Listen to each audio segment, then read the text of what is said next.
My name is Harold Davis. I'm a photographer and writer. As Jeremy has said, I would like to conduct this webinar session as much like a live workshop as I can. So please don't hesitate to send your questions Jeremy's way, and he'll point as many of them as possible at me. If something that I show you brings up something that is a question for you, please do let us know, because that's part of the point of being on a live session as opposed to watching a recording. Again, as Jeremy has said, I'm at work on a book called Achieving Your Potential as a Photographer or a Digital Photographer. And this is based on a workshop that I've given. So it includes sessions essentially on how you become a more deep and better photographer. It's about the work of photography and art, and it's also to some extent about how you get your work out there in the real world, how you position it, maybe even possibly how you market it, but this is not fundamentally a marketing book or a marketing webinar. The question of how you position your work out in the world is related to the question of how you become someone who taps the inner sources to create deeper work. I'm running briefly through a few of my other Focal Press books. The most recent one was called Monochromatic HDR Photography, and then the next slide shows some of my other book titles from Focal Press. If you would like to reach me or ask questions after this webinar, please do feel free. You see my email address up there. You can also find out more about me on my blog. You can also subscribe to an email feed and a blog by email feed at the address that's indicated there. And I do, of course, also do workshops and at various places around the world. So to start with, we learn about how to relate to the world and how to create images that are important in the world by understanding oneself a bit. The question of who am I is a very important question. Of course, as you can see in this image where I took a shot of myself looking in a mirror and then drew on it in Photoshop, it's not always something that needs to be taken all that seriously. Who you are and who I am can be the subject for jest, for fun, and it doesn't have to be something that's like, okay, I'm coming down from the mountain with a tablet of prescriptions that says what you want to do, but you do want to have a clear notion of the values that are important to you, because photography and art is a reflection of who we are, and if we don't have self-knowledge, we're not going to be able to present something that has an integrity and a clear path. This is a photograph showing the light at the end of the tunnel. No, actually underneath a pier here in San Francisco Bay in Berkeley, near where I live. Now, many people photograph the top of this pier. What is not so noticed and not so photographed is that you can go through a small hole in the rocks and come at low tide to a place that is inhabited by crabs and rats, and put your tripod and camera there and photograph the progression of the pier stands out to infinity at the end. I include this here to say that as a photographer, I'm willing to go to great lengths. I mean, if I have to go down and inhabit a marginally safe area that's wet and full of rats to take a photo, I will do that. I don't care. The next picture looks like a giant sandcastle, but in fact it is not. It is a full-scale Casbah on the part of Morocco that's across the Atlas Mountains at the border of the Sahara. The object of the point of showing this image is that to get here I had to climb through the crumbling sandstone of this place, reach a very high point at sunset, cross the river you see in the background on stones. So as a person, I'm a stubborn person who is prepared to overcome obstacles to make photos. And I think that's part of what you have to be if you're going to achieve the best potential you can as a photographer. So bullet points about me. And I think what's significant here is not the professional credentials, but also to note that my family is extraordinarily important to me, that I'm the father of 4 kids and husband to a beautiful wife, and I would never be able to present my own worldview and what's important to me without those credentials as well as the professional ones. But of course, like any workshop, the question, if you're looking at achieving your own potential, is not who am I, but who are you? So Ansel Adams, among the many wonderful things that he said and the many wonderful photographs that he took, said that the most important piece of equipment in his bag was a notebook and a pencil. Paradoxically, words are very important to photographers. Words tell us what we're looking at. Words tell us about how to think about things. It's a very good idea when you're going around photographing or when you're thinking about photographing to take a moment and jot down what your idea is. What's the idea behind here? What are the words that are important? The great photographer Edward Weston kept detailed daybooks, which you can read to this day, which are sort of accounts of the meta-thinking behind many of his images and also his life and loves. My own daybook, updated for technology, is really my blog. I've got about 4,000 stories in it by now. I've been keeping a sometimes daily blog story since early in 2005, so there's quite a lot of material there about my thinking. My point here is that I encourage you to, one way or the other, adopt a form of writing and thinking about words related to your photos that are important to you. As we'll see later in this presentation, photography is essentially a form of narration or narrative that's frozen in time. So if you're talking about narration, words become extremely important. Here's a self-portrait with some words, and the next slide shows what happens when you put some odd words into English. They're not always what the people who wrote them think they are.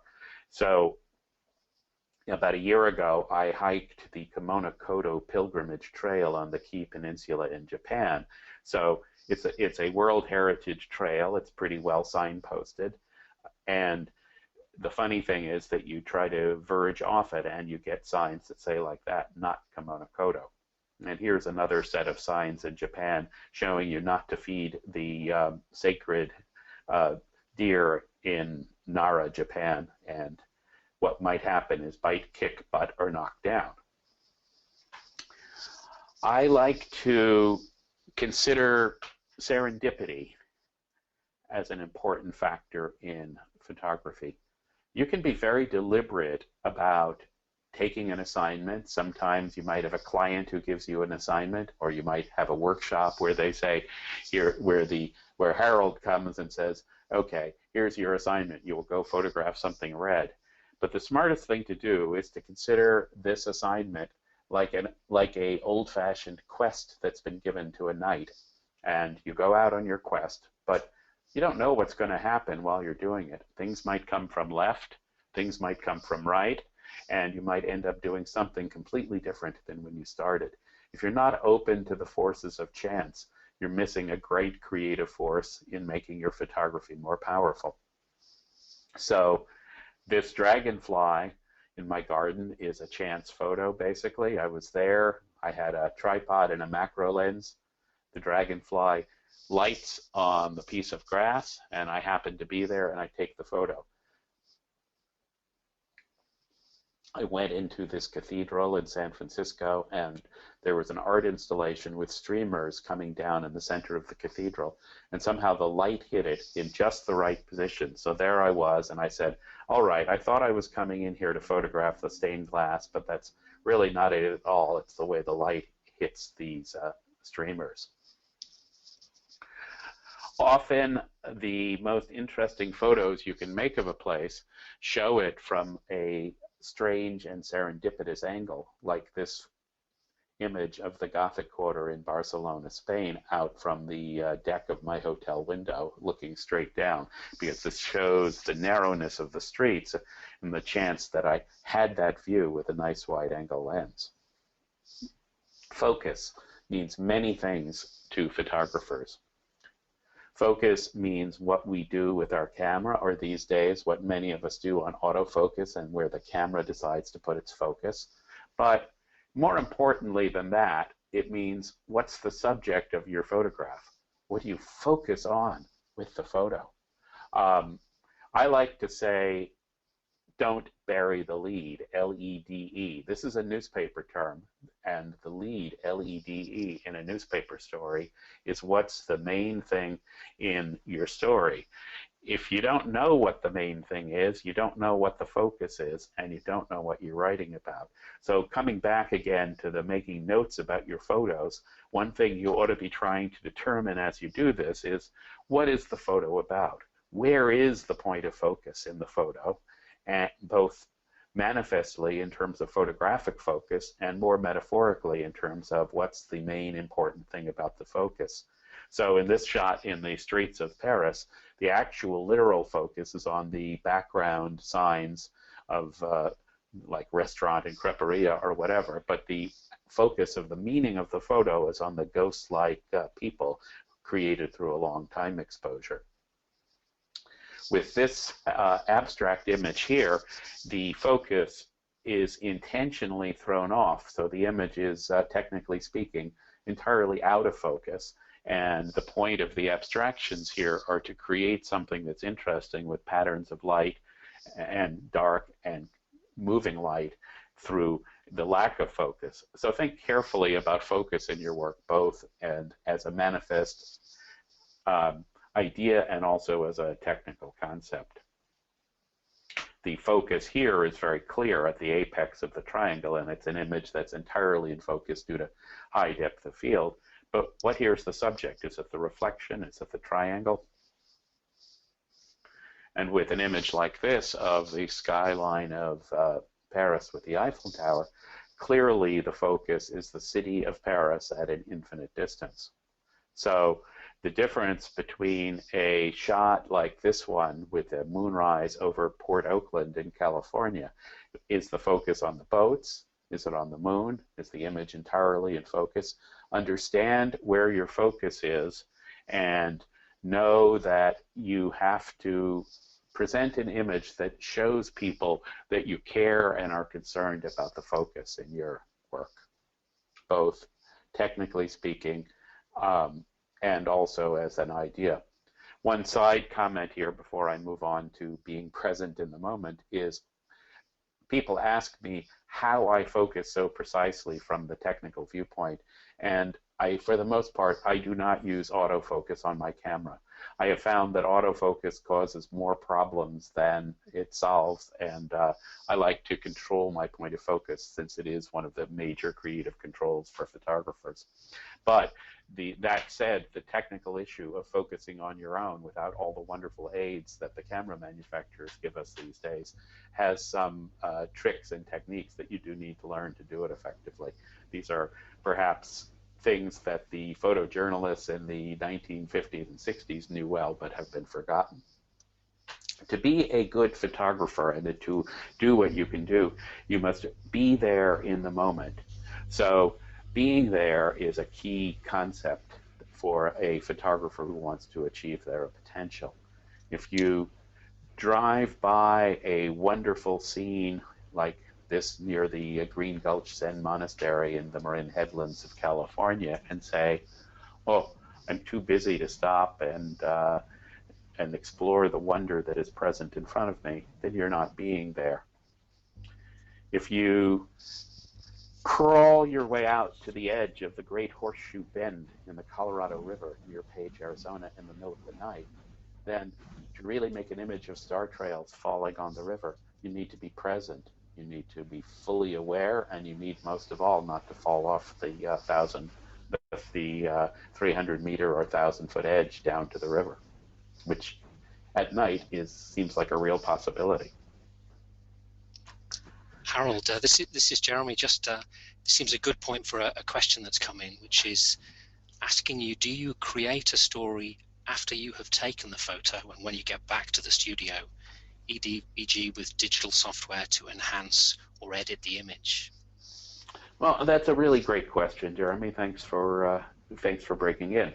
The answer, well, you know, when I give workshops, at some point in many workshops, somebody raises their hand and says, "Harold, was that image photoshopped?" And I say, "Okay, the answer to that question with my images is always going to be yes."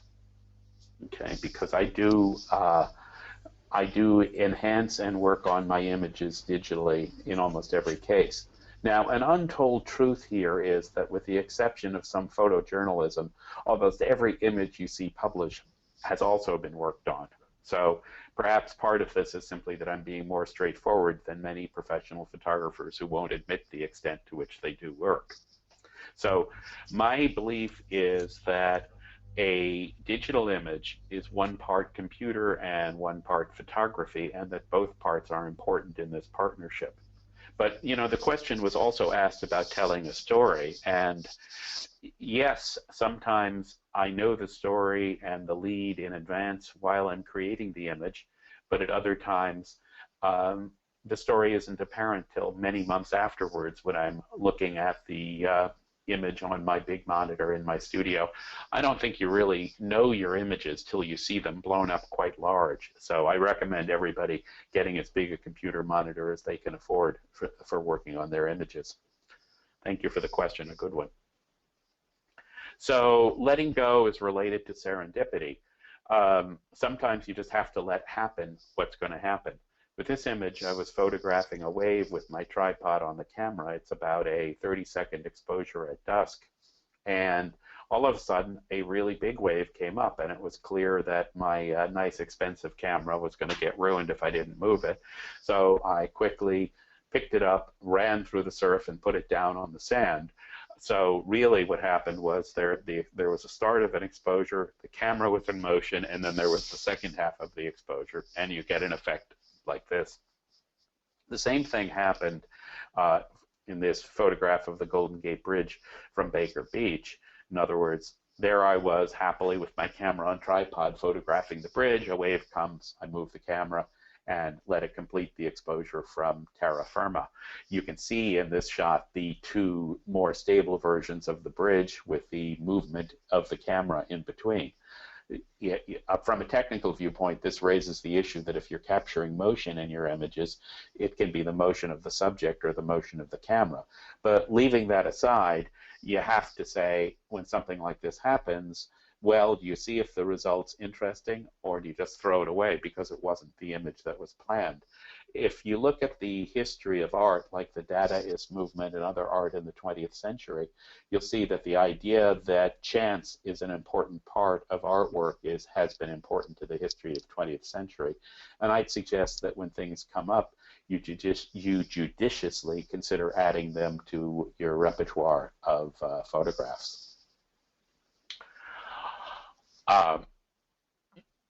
The question of how you make something that is a great photo really depends on inner voice. This is an issue of understanding yourself, perhaps of spirituality, perhaps of knowing who you are, which is where I started this presentation. It's surely not an issue of equipment, because people sometimes are, since I am a fairly technically sophisticated person, people are sometimes surprised when they talk to me and I say, you know, it really isn't important what camera you use. It's important that you have something to say.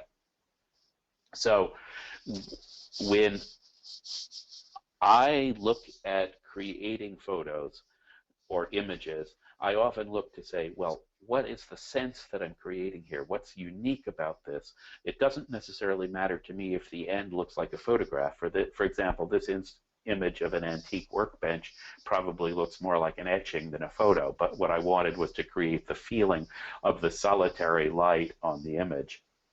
And these mountains in the Panamint Range toward Death Valley, again, what I wanted to create was a sense of immense mountain on top of mountain, because that's sometimes how I see the wilderness and how it's so important to me with the rays of light coming from the left. Why can't we access that inner voice? And why can't we live up to our potential as photographers? A key concept that I like to work with, and I like to help people in my workshops work with, is resistance. What is resistance? Well, a good definition is that it's that which stops us from doing what we want and need to do. It takes many, many forms. It could be, I've got to get my kid to school. That might be a sort of legitimate form of resistance. It could also be, well, I'm not good enough. Or I'm not ready to do that yet. So many kinds of resistance just have to be worked through. I recommend a book by a writer called Stephen Pressfield called The War of Art, which is an exploration of how you overcome your own resistance as something that's helpful in this area.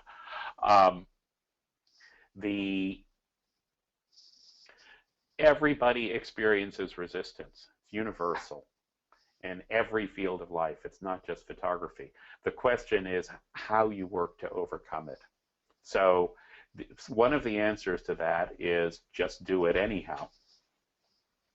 The idea of resistance is also found in the physical universe. These dynamo wheels in the great power stations for San Francisco's cable car are run by these wheels. The chains pass over the wheels, pass down to the cable cars, and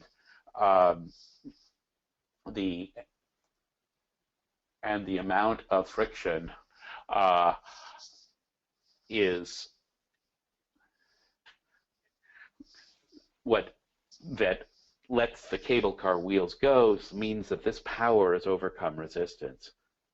You look at something like Anton Gaudi's incredible Sagrada Familia in Barcelona, Spain, and here's something where an incredible amount of resistance was overcome, and this work is still a work in progress. You look at it, it's cranes going up. It's about 60 or 70 years in the making and 30 years more to go, and yet an incredible amount of resistance has been overcome. If we didn't overcome resistance as people, as artists, as photographers, we would never have anything. So this is a key concept.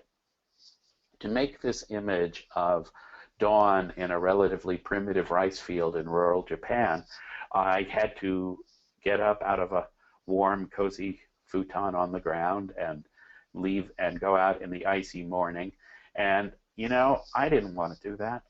I wanted to stay in bed and be warm and maybe take a nice hot bath in the nice hot Japanese bathhouse that was next to where I was staying. But on the other hand, if I did that, the clouds that you see in the valley down below had maybe another 5 or 10 minutes to be there, and I wouldn't have been able to make the image.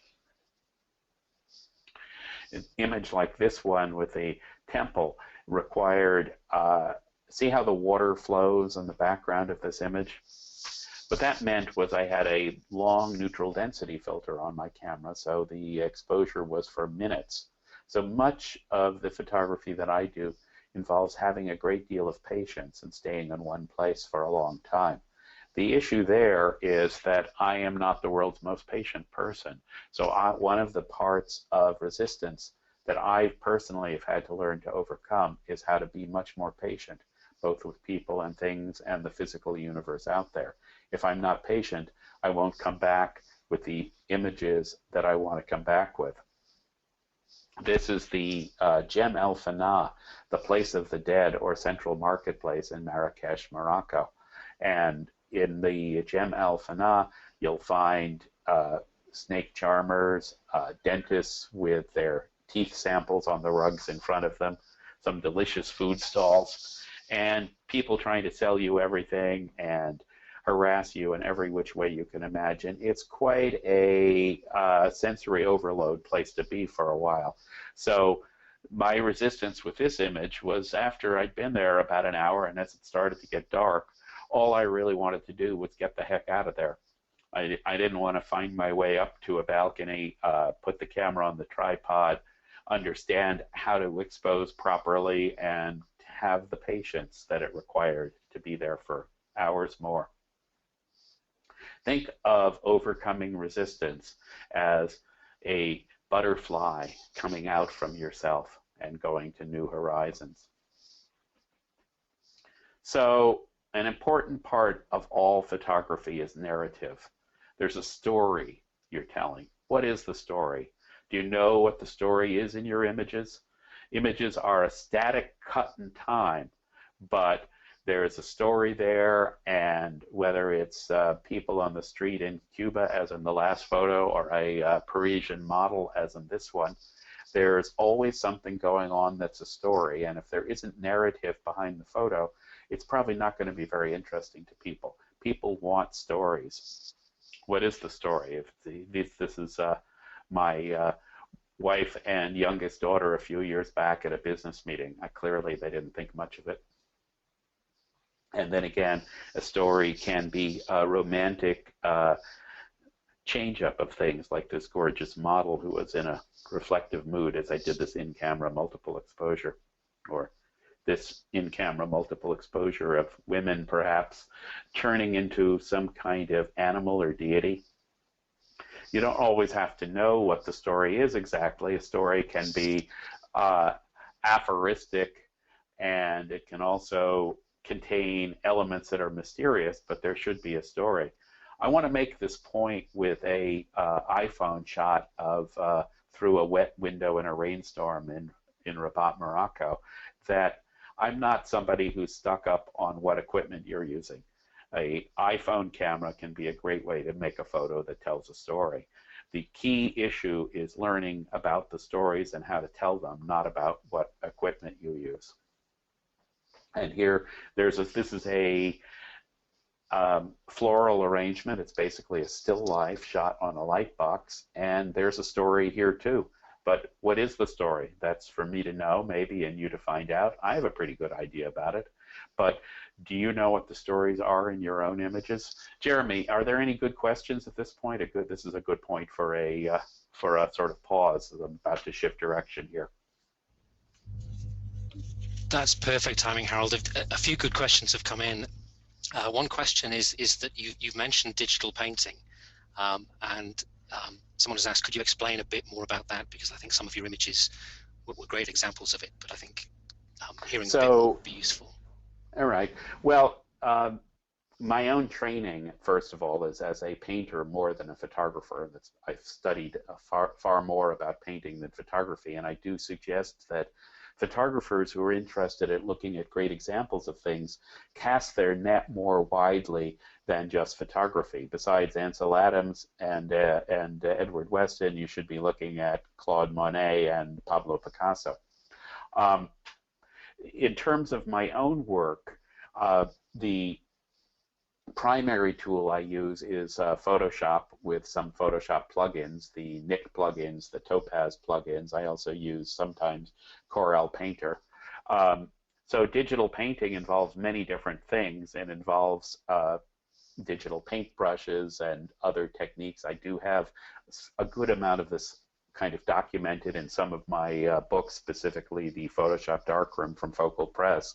It also involves compositing, and the image that's up on the screen is a pretty good example of that, because obviously we have a spiral staircase and a spiral nautilus blended together in a way that is a composition you wouldn't see in nature.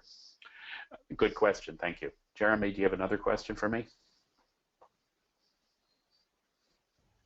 Another one which is linked. Someone says that they just want to take photographs, but how important is learning about both using a computer and software to being a photographer? Well, that's another great question. To my mind, that depends upon what kind of photographer you want to be. It also goes back in the history of photography to how important is darkroom work. Now, for a photographer like Ansel Adams, his darkroom work was absolutely critical. He could not have done what he did without darkroom work. If you look at, if you take there's a really famous there's a shot of Ansel Adams' really famous Moonrise over Hernandez done by a photographer named Jim Allender that shows what a standard print off that negative would look like and what his final famous image looked like. And if you saw the standard print off that, you would never look at it twice. So darkroom work was extremely important there. However, another famous photographer, Henri Cartier-Bresson, who was a little more of a street photographer or photojournalist, never printed anything in his life. He worked with technicians who made his prints, which now sell for a great deal of money. So for one of these guys, darkroom work was really important, and for another, it wasn't. For me, Photoshop is and other post-production tools is immensely important and part of what I do. Some of what I do is actually more Photoshop and digital art than photography. On the other hand, some images I do are mostly photographic, so I think both are important. I am not a believer in the you fix it in Photoshop's school of thought, but I am a believer that it's an important and valuable tool for creating art. On the other hand, there is that some of my work doesn't end up looking exactly like photography. I believe this is a new art form, and it's a great thing and a great potential. I was a photographer before there were digital tools, and I like the photography with digital tools much better. On the other hand, for you, if that's not your gift, and if you don't care about working in the computer, and you can make great images just in your camera, well, then go to it. More power to you. There's nobody out there who should be able to tell you what to do other than you yourself. Jeremy, why don't we take one more question if it's there, and then I'll move on. Okay, you've mentioned a really wide range of photographers. A question that's come in says, you've mentioned great photographers of the last century.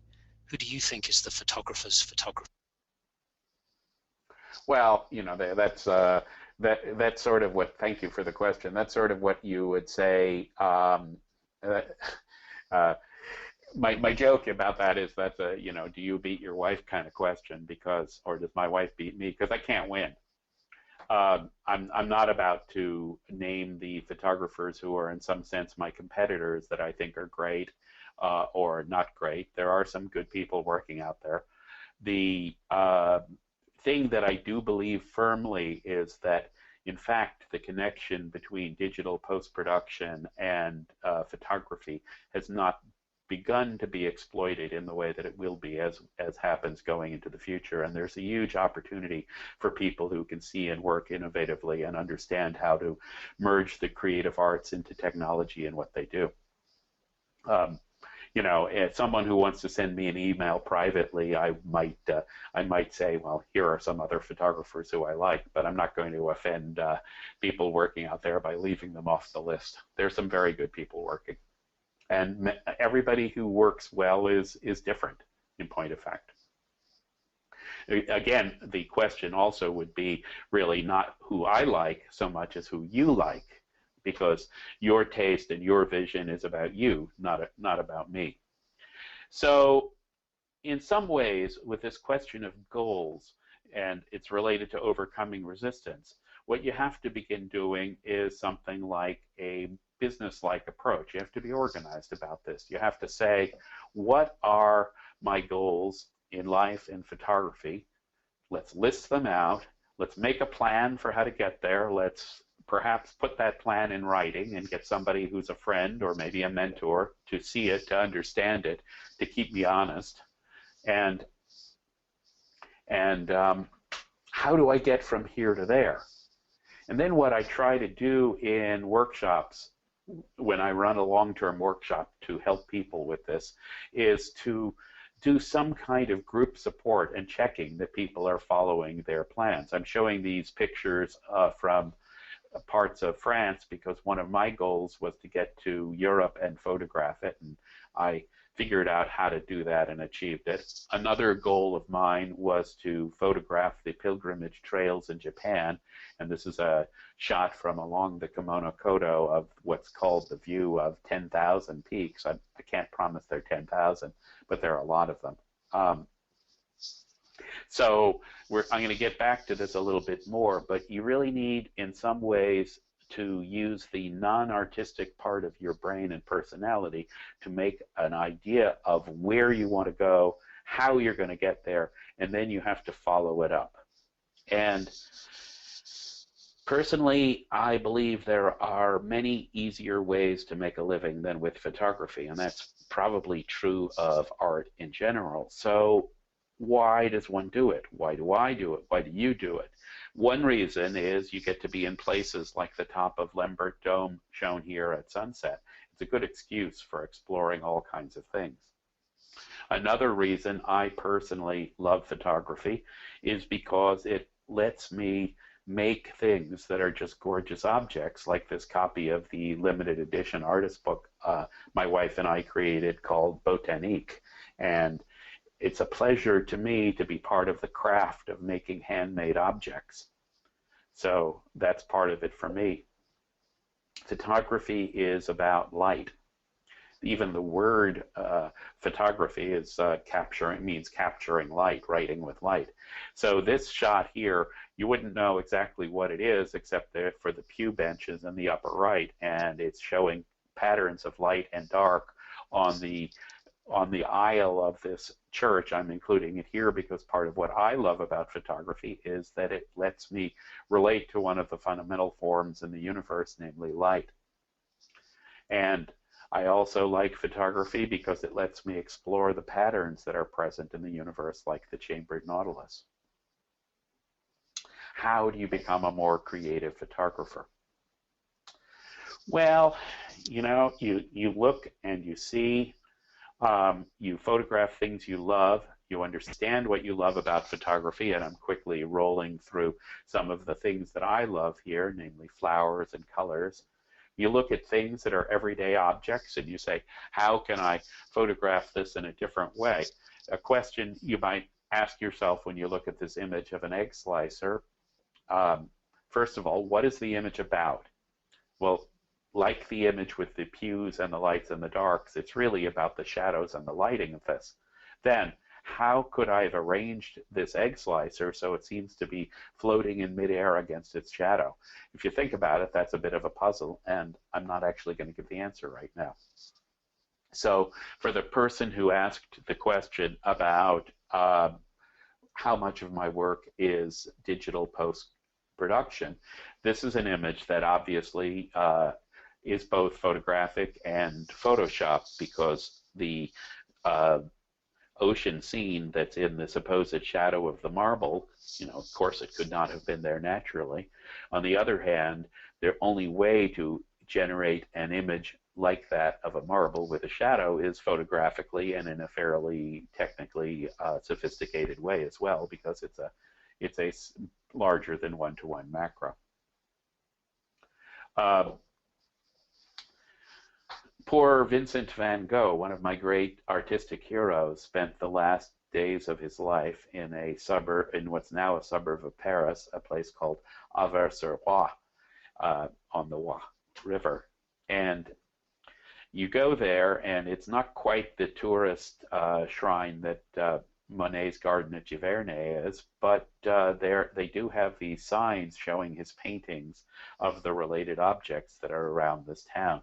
So I thought it was really kind of funny here to produce an image that on the left side was a Photoshop replica of almost Van Gogh-like brush strokes, and on the right side was a really straight photo of the tourist sign from the scene.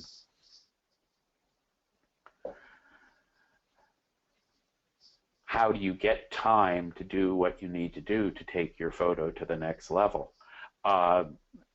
If the one thing that's short is time, then how do you make time to do it? Well, you know, the truth is that who in this world of ours, we're all busy, but who in this world of ours really uses all their time to the fullest? You know, a lot of I have a pretty full life. I write books. I've published 17 books that are about or related to photography. I take pictures, I have assignments, I lead workshops, I have 4 kids. You know, the kids go to bed, I put my headset on, I put some nice music on, and I go to work. So, you know, this is an issue of doing things one step at a time and perhaps finding where you could be a little more creative and find the time to do what you need. This is an image that is from sunset to sunrise with the camera on an intervalometer, a programmable interval timer, and it's about 14 hours of shots that are combined together. Here's another resistance issue. I feel if I could just master Photoshop, my work will be good enough to share. Yeah, I don't take the time to master Photoshop. I feel that my work is not good enough to share. I have heard this story many, many, many times in my workshops, over and over and over again. If you really feel that there's one thing, perhaps mastering Photoshop, that you need to do to make your work good, then just do it. Once you achieve your first set of goals, then what you need to do is find the next set of goals. The trick here is to create an action plan. The action plan should be detailed, and as I've said before, you need to have support in the form preferably of a group of peers, people who are about the same place you are, who will help see and verify that you've actually done it.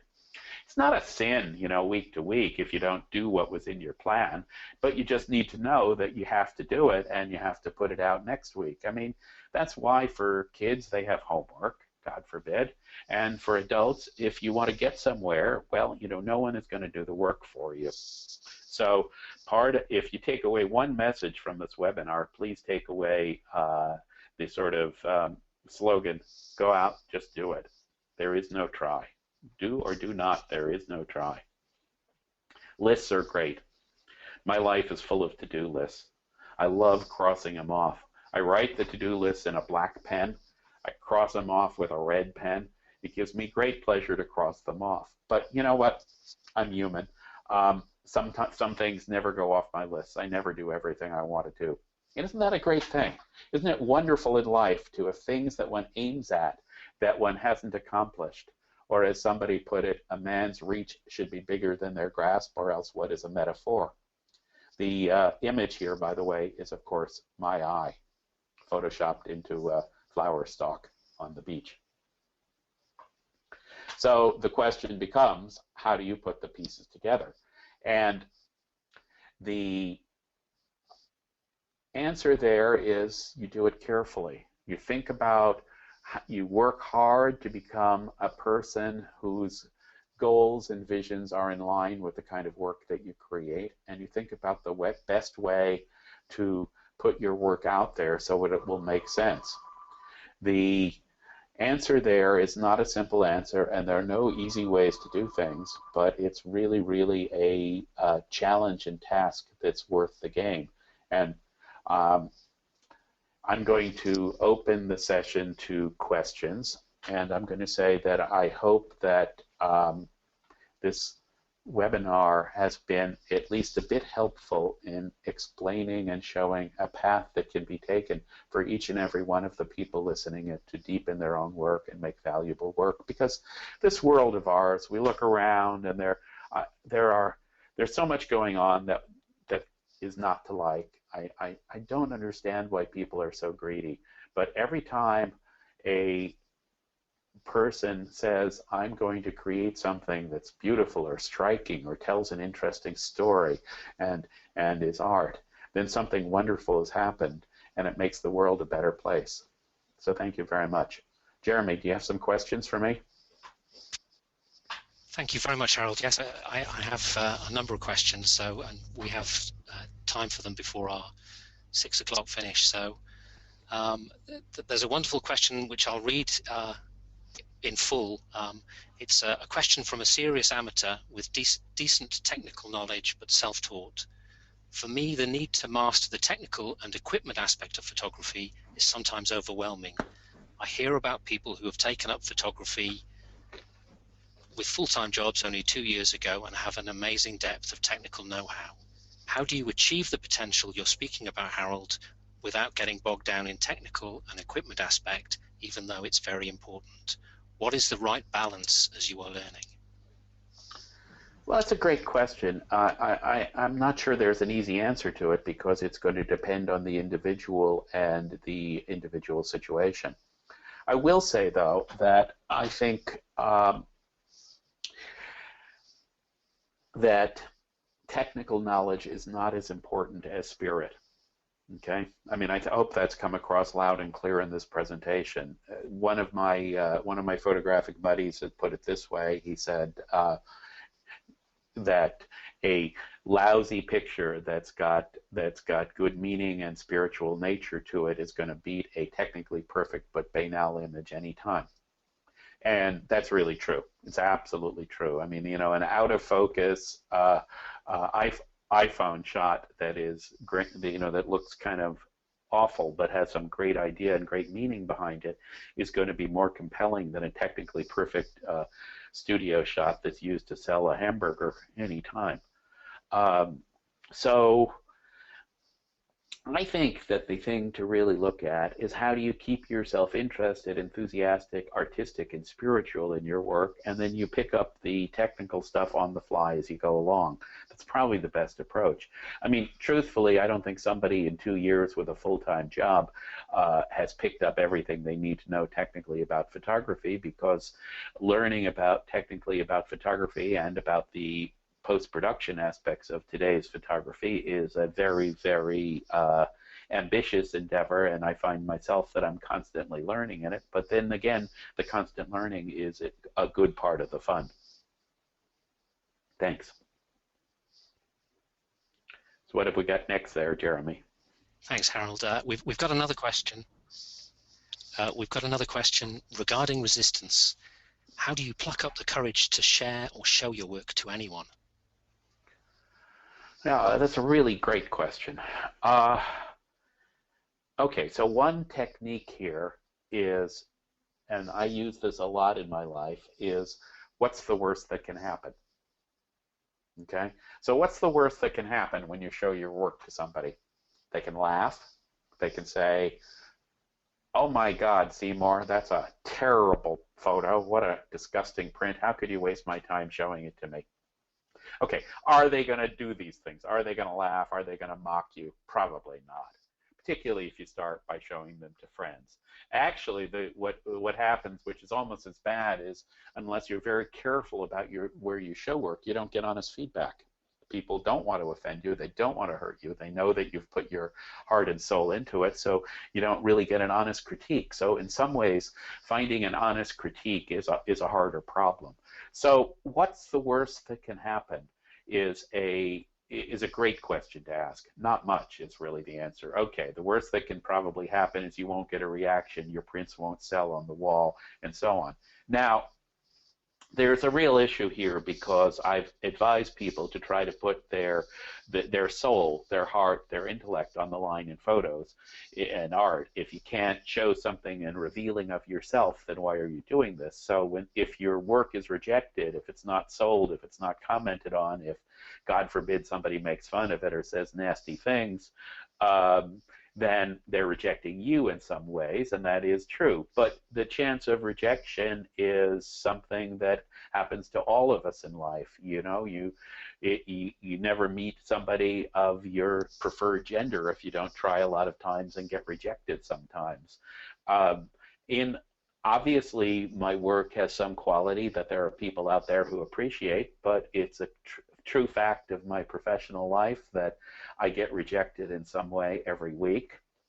Mostly I have to, and that's true at this point in my career. It was certainly true back earlier. The first major exhibition I had at a 57th Street gallery in New York, a major photographic publication, wrote a review that fundamentally slammed it. It hurt. I didn't like it. Perhaps I learned from it. But I picked up and moved on. So I think what you have to say is that whoever you are and whatever you do, if you put yourself out there in whatever endeavor, you're going to get some rejections. I mean, it's a corollary of to find a prince, you have to kiss a lot of frogs. And sort of, so what? The place you need to get to is to know the merit of what you do for yourself and hopefully also to know where it can be improved as well as the merit, and to work hard in a genuine way at improving the bad things, but to not take the rejection for more than the reactions of ignorant people, if that's what they are. Or, you know, there's taste too. It's not to somebody's taste, that's fine. Well, maybe it is to somebody else's taste, and part of kissing a lot of frogs is getting it out there till you find the people who do like it. Thanks for the question. Good one. Thanks very much, Harold. I think we've got time for maybe 2 more short questions. One that's come in is saying that you've shown photographs from all around the world. Is it necessary to travel to make great photographs? Oh, great question. And the answer is an emphatic no. Very important point for me. Really, my photographs started to be from different points of the world only fairly recently. A lot of my best work is shot right at home, flowers. I did one I'm really proud of last year that's light coming through a Venetian blind in black and white. I'm a great believer that there's no need to go anyplace exotic to take pictures. I mean, there is this saying, and it's a true saying, want to take more interesting photos, then put yourself in front of more interesting things. But there's so many interesting things that are at home. What could be more interesting than what my kids do, for example? Or what could be more interesting than the internal parts of a flower? And you can find a flower anywhere. So no, absolutely no need to travel. It's a fringe benefit that, for me, that I've begun to be a bit more recognized in my work, and that I therefore do get to travel and do these at exotic places. But honestly, a lot of what I look for when I travel are not the things that are the tourist places or shots, but more like, hey, what does it look like looking at heating ducts out the back window of a hotel in a courtyard or something like that? So yes, travel is fun and I enjoy it to a point, but no, absolutely not necessary for making great images. Thanks. You got one more for me, Jeremy? Thanks, Harold. Before we... And a last one in the last couple of minutes. Just a question saying, Harold, do you ever deliver workshops where people could learn a bit more about your ideas and techniques and approach? Oh, thanks so much for asking that. Absolutely, I do workshops in both here in California and also in various other places, including Germany, and I'm going to be doing a flower photography workshop at the main media session in this coming summer. And please check out my website and my email subscription list for more information about that. Thanks. Thanks, Harold. That was great. Well, it just remains for me to say a big thank you to you, Harold, for an excellent presentation. Thank you to everyone who's attended. Thank you for your time and your engagement, and we hope to see you again in future Focal Press or Taylor and Francis webinars.